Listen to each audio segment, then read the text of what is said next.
Welcome back to another Offshore Tales, baby. Ew! Stoked to have you guys. I'm just cruising on the beach right now. I've got the gas burner, I've got all the essentials, fresh fish, and it's just so nice. I had the most insane day the other day. I sent it out wide on the jet ski and it was just going off out there. I'm gonna roll on these clips quickly to show you guys how the day went down, but stay tuned because I'm gonna show you guys the most insane recipe for this fish. So I'll see you guys in a little bit. What's up, guys? Just got out here right now. We're not at the ground yet. We've got about a 15-minute run to where we hit the ground where the mackerel and all the pelagic should be hanging around. But yeah, it looks like we got some pretty good conditions today. It's not a glass out, but it's not far off it. I'll give you guys a decent, good look.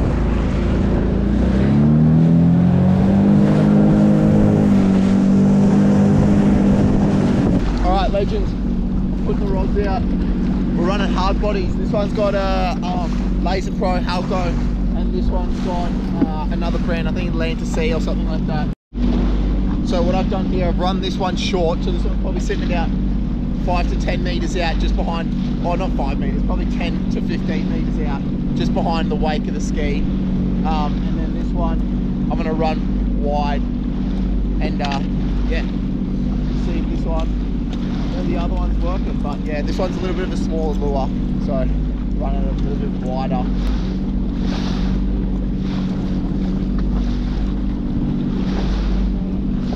Make sure the drags are set properly, and is that good to go? Yeah, so pretty much the whole idea behind why you run one close and one wide is, so imagine you drive over a fish, right? The way it works is if the short one doesn't get taken first, at least you'll have a long one. And also it has to do with how your lures are working. So this one over here actually runs at a shallower depth, so it'll be sitting just under my wash, and that one out there is running at about 6 meters deep, so that one's sitting a bit deeper. So we're covering actually a few different levels of the water column right now, and yeah, I'm just going to cover some ground at some high speed and see if we get into some. Double, baby! We got a double, we got a double, we got a double. We got a double. Oh, we got a double. Oh no. Still with me, coming off.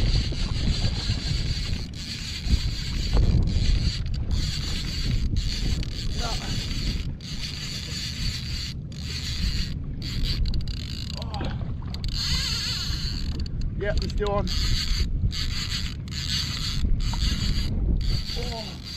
I don't know if that other one's still on. This line's just gone everywhere.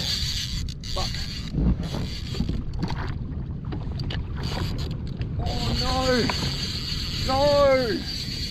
Oh, I just popped hooks on this guy. Ah!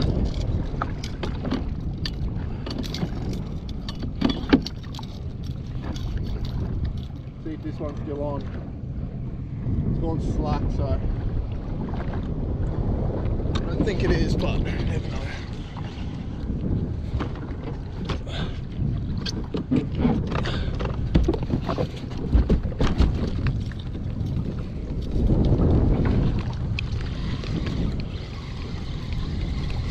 Nah.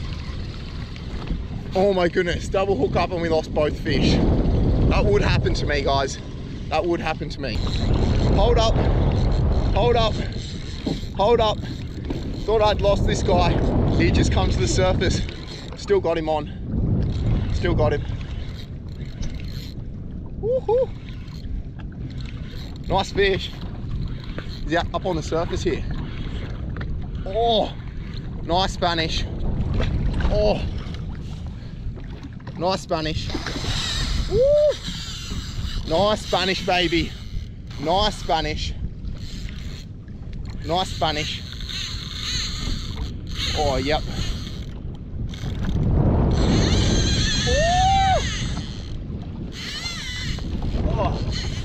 Oh, he's running hard here. He's going hard. I'm just going to tighten a little bit on him, because there's been a massive shark problem around, eh? All the boys I've been speaking to, sharks, sharks, sharks. And I don't want this bad boy to get sharked. I'd hate for him to get sharked, so.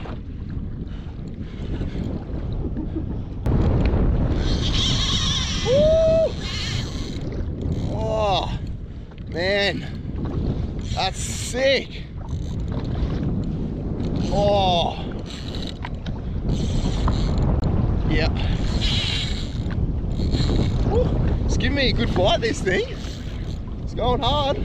Oh, and I forgot the gaff too. Oh, it's a body. I've hooked him in the body, that's why.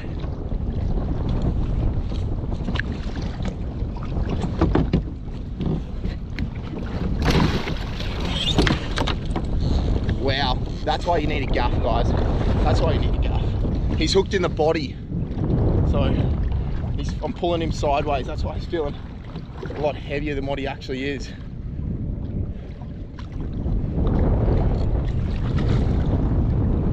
Good Spanish.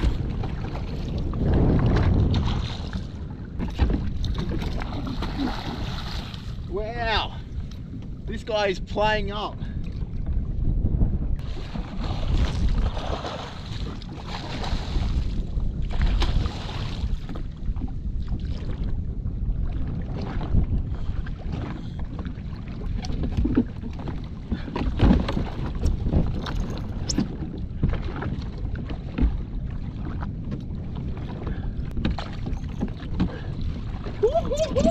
We got him, baby. We got him. We got him. Woohoo!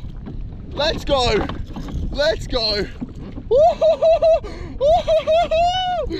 Oh, double hook up. Thought I'd lost both fish, but man, we got the Spanish. We got him. Oh, I'll put him out and I'll give you guys a good look at him. There she is, baby. Spanish. Woo! Not a bad fish. I'm calling about 8 kilo on that bad boy. Not a bad Spanish. Not a huge one by any means, but man, that thing is perfect eating. Absolutely perfect. I'll show you guys the weapon of choice of what we got that one on. Both rods went off, as you guys probably saw, but that was the one that landed at the trusty Laser Pro. That purple color is fire, my favorite. So we'll get these back out and we'll get on the high speed troll. Yeah. Man, I forgot my fish bag this morning, so I'm running the straight Spanish in the gunnel with my leg. Not going to be out here for too long, just because that thing's going to overheat once that sun comes up. So we'll get, cut a few more laps and then we'll head in. That first hookup when I was hit the reef and both the rods went off, man, that was absolutely insane. I'll talk you guys through what happened. So both the rods went off. I picked up this one here, which is the one that's running short, right? And I started fighting that fish. You guys probably saw it. I got it right to the boat right here, that fish, and the hook's pulled out. This one has big singles on it. You'd think it would have a better hookup rate, but sometimes the trebles work actually better, like you actually saw in this one. So once I lost that fish, I was devoed, and I put that one back in the rod holder, and you see I'd cut the ski. I don't know yet, I'm not sure yet what's better, to keep the ski running or to cut the ski. If there's anyone out there that's tried it, please let me know, because as you saw, this one actually went slack, which is not good at all. I do not recommend that. But I'm not an expert at this stuff yet, guys. I'm still new to all this fishing and stuff like that. And yeah, as you saw, that one went slack. But it kind of worked in my favor. The fish had swum actually in towards me. That's why it had so much slack line. And I thought I'd lost that fish. As I tightened up eventually, when I got a bit closer, I realized I still had that Spanish on and it was actually hooked in the belly. But if I had big singles on like this one here, I don't know if I would have landed that fish, because those trebles actually helped me land that fish. The fact that it was hooked in the belly with those treble hooks. So I don't know, I'm just going to keep using both techniques, and I'll just see in the future, the more I do this and stuff like that, what I prefer. But at the moment, I think the trebles are winning and the Halco lures are winning for sure. So that's my pick so far, guys. All right, guys, I've just pulled up here on this reef here where I picked up that Spanish, and I think it's about time I told you bloody one of my goals for this year. So one of my goals is I really want to get a marlin off the ski. That's one thing that I really want to do. So recently I just went and picked up some skirts that I can use, and yeah, I really want to get a marlin and a wahoo.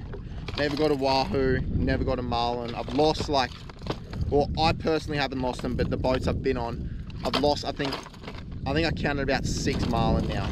different boats that I've been on. So yeah, a massive goal would be to tick off that marlin, and yeah, it'd be insane to catch one on a ski.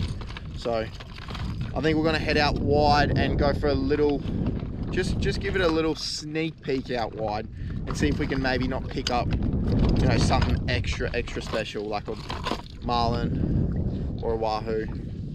That's what I'm gonna run. It's a pretty small skirt, this one, but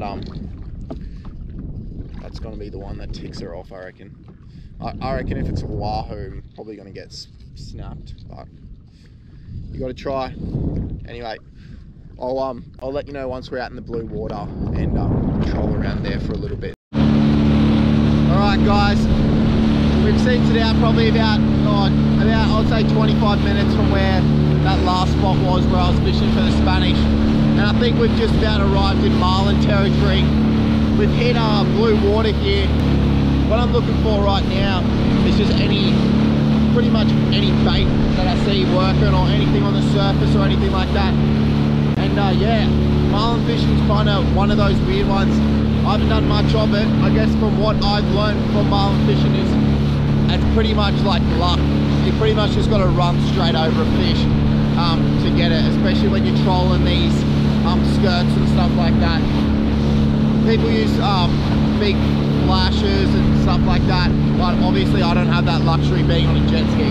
So I'm pretty much just hoping to run straight over a marlin right now, guys. You know, I'll settle for a big dolly or a big wahoo too. I wouldn't be too upset if I got one of those. But anyway, fingers crossed I can run over one of these beasts and smashes my lure. We're on. I'm gonna get this one in first. Something smashed the skirt. Something smashed it. Something smashed the skirt. Right, let's get it in.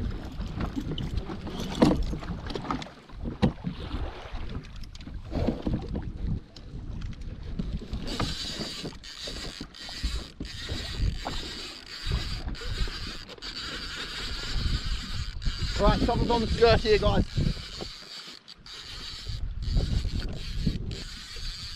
It's not a marlin, I don't think, guys. Could be a tuna or a dolly or something.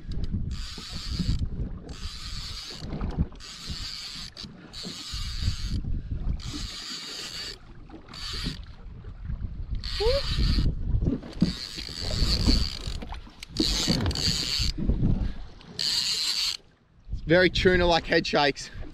Very tuna-like head shakes. Got that beating of the rod tips. Might be able to see it here. It's doing the tuna circles around the boat too.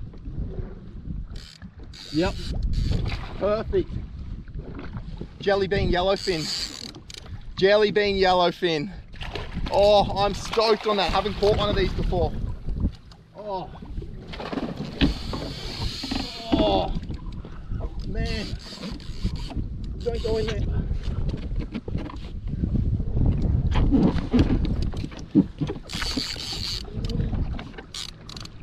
Woo.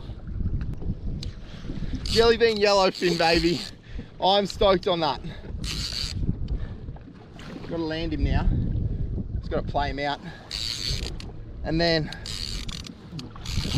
oh.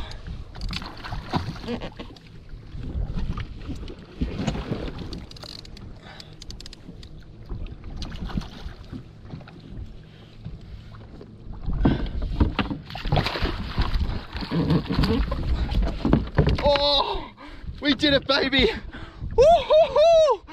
Jelly bean yellowfin. Look at that. Oh, jelly bean yellowfin, baby. That thing is beautiful.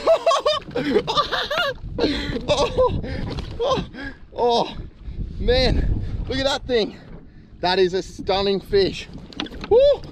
All right, I'm gonna put him out and we'll get some shots of him. Woo-hoo-hoo-hoo! There it is, baby. Beautiful yellowfin tuna. Look at that. That's a beautiful jelly bean, man. These have got to be one of the most beautiful looking fish and beautiful eating. Look at these. Look at these pectoral fins. They just fold in. These things are just built for speed. They're pure muscle. And man, I'm stoked to get one of them. Absolutely frothing, baby. Yay! What's up, guys? I'm absolutely freaking out. I'm absolutely freaking out right now. It's about 9 in the morning and we've had an absolute insane morning. I'm pretty far out wide now. I was about halfway, or not halfway.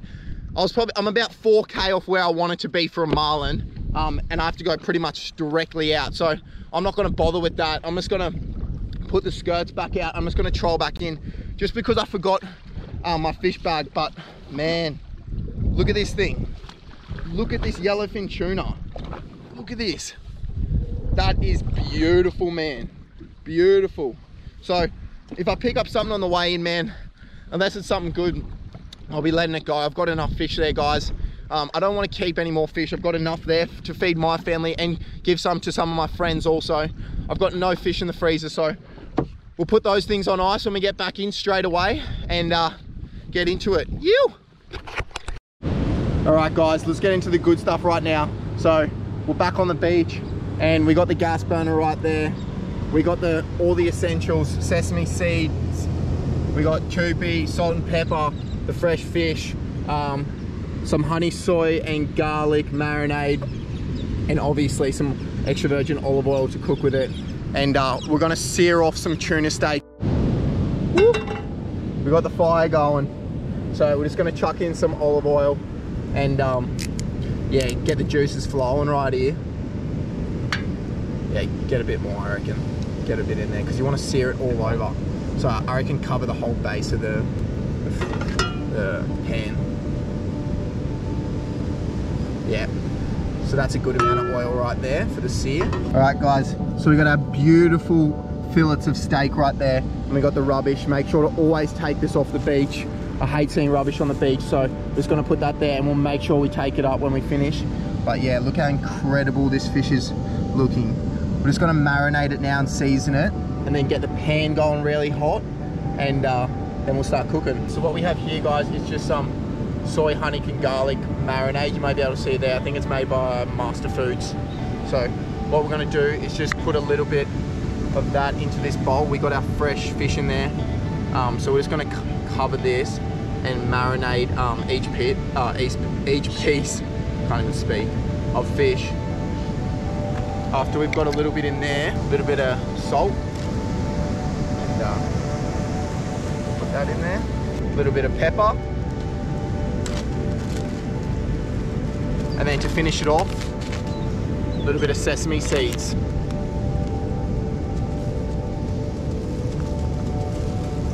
You just want to make sure you've got enough sauce in there to cover the whole fish, otherwise it's just not going to be nice and even coat.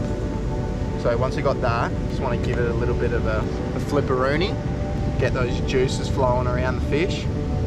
Alrighty, and that's what it should look like. So you can see there's a nice even marinade on the fish, and it's looking beautiful. Just look how nice that piece of yellowfin tuna is. So good. Let's get it going.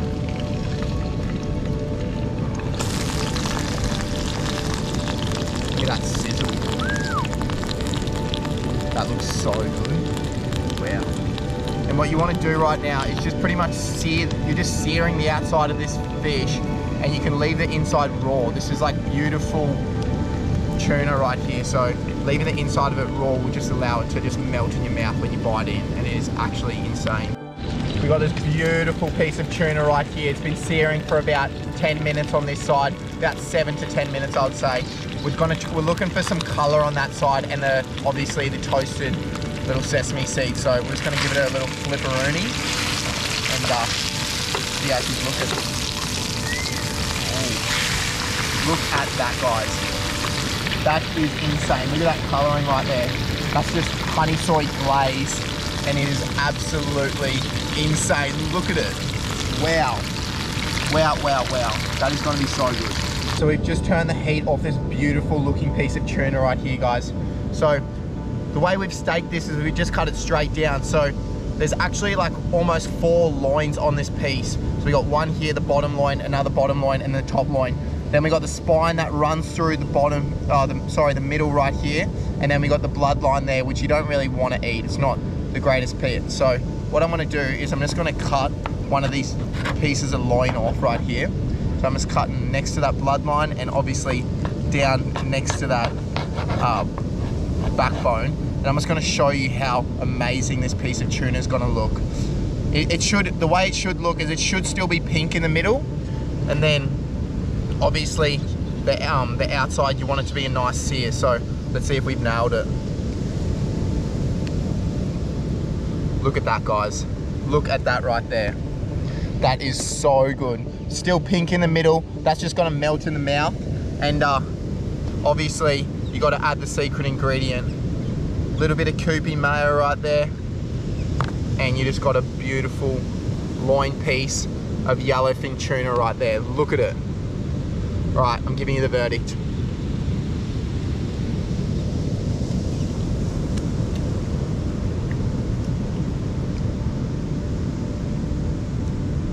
I'm not even joking. That is the best bit of fish I've ever had in my life. Yellowfin tuna is my favorite fish. That is absolutely insane. Like, that blows everything out of the park. It melts in your mouth. The fact that that middle part is still a little bit raw, when you put it in, you get that nice like cooked flavor from the outside, and then the middle just melts. It is so good. Wow. If you guys liked the episode, please leave a thumbs up. Subscribe to the channel. See you on the next Offshore Tales Legends. Have an amazing week. God bless you guys. And we'll see you on the next Offshore Tale. You. Fall into the sea, fall into the sea, feeling like a free fall.